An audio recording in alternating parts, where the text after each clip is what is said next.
Hey everyone, this is Gunther the Swordfish, and in this video series I'll be ranking every aesthetic on the Consumer Aesthetic Research Institute website. The CARI is a research collective that details many visual aesthetics that have gained enough popularity to be utilized by mainstream advertising purposes, going back to roughly the 60s when it became more noticeable. So in other words, they document what companies use in advertisements for their goods and services for consumers like the rest of us.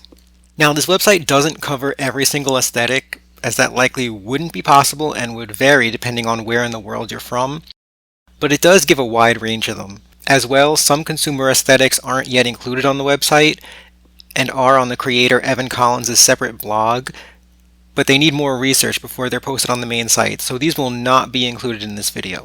These opinions are only my own opinions, and I'll admit that I am a bit biased due to nostalgia and the era I grew up in, or the era that my family members may have grown up in and have influenced me.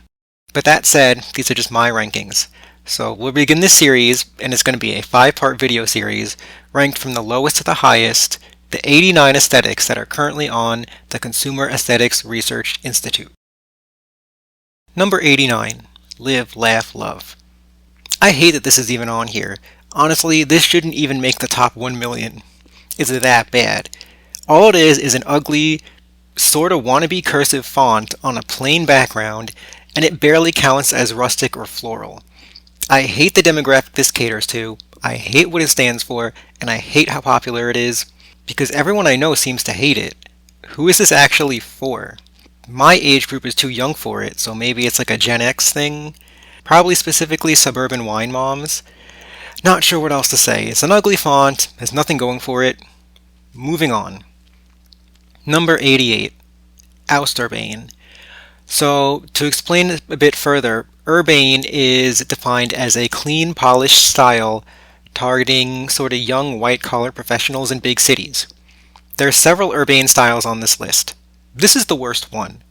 It's like a still life, but without the life. It's extremely bland.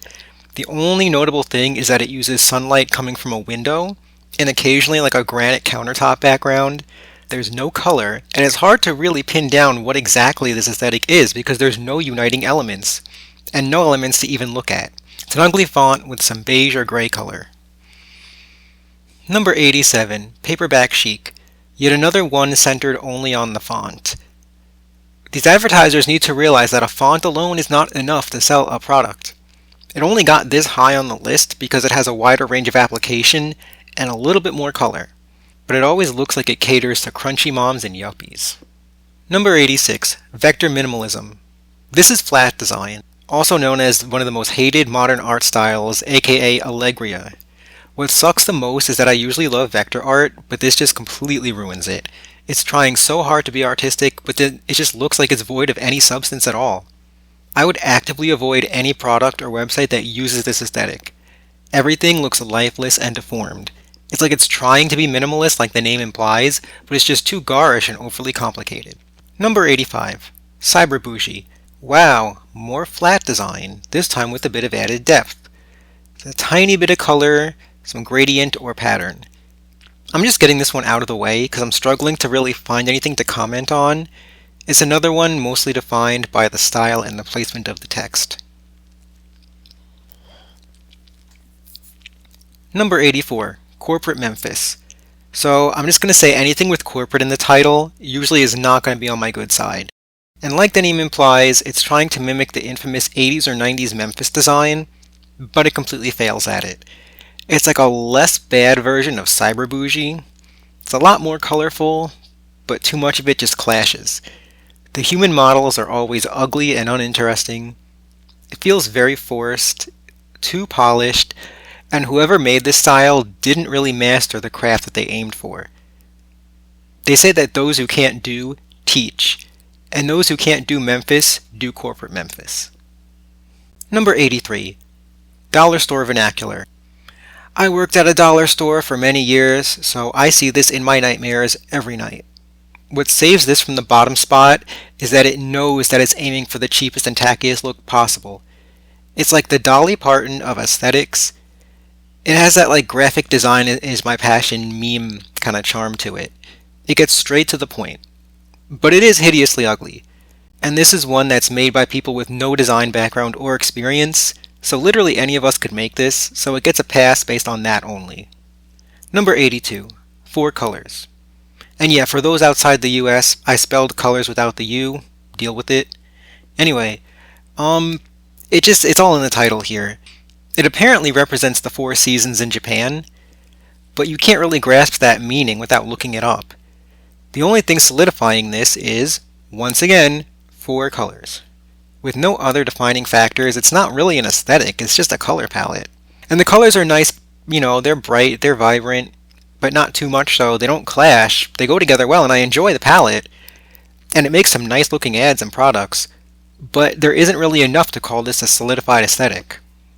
Number 81. Festival Marketplace. This is a reimagining of shopping plazas and markets from a century ago. It's just supermarkets, old supermarkets.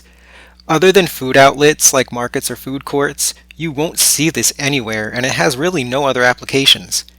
It's not bad, I like it, but it just has no usage, so it has to go down here. Number 80. Genericana. This is meant to be a throwback to the good old days, which were honestly not good for most people at all. But it's too plain to comment on other than looking old-fashioned. It's not ugly, the lettering is nice, but it only has one note to it, and it just seems very yuppie to me. It's trying too hard to be rustic and fancy and appeal to nostalgia that most of us never even experienced. Number 79. New Brutalism. This is, by far, the most hideous and ugly aesthetic on this entire list. It misses the bottom 10 because it's self-aware. It tries its best to be as hideous as possible. It's even in the name. It shouts its ugliness from the rooftop. That said, it does have a few good applications, but otherwise it's just too plain to comment on other than the ugly text with contrasting colors. Number 78. Polychrome. Visually, this one's pretty, and I love the color usage and blending. And in a vacuum, it would be fine as a one-off thing. But now this has the association of being overly commercial and trying to appeal to as many people as possible. It's bright and cheery, but also it's smoky and serious. It appeals to all the emotions, and as mentioned, the color alone just isn't enough to make something really good. Number 77. Pastel Southwestern. I've almost never seen this in my life, except maybe Arizona iced tea. It's just stereotypical Southwestern North America, but then it has to be pastel.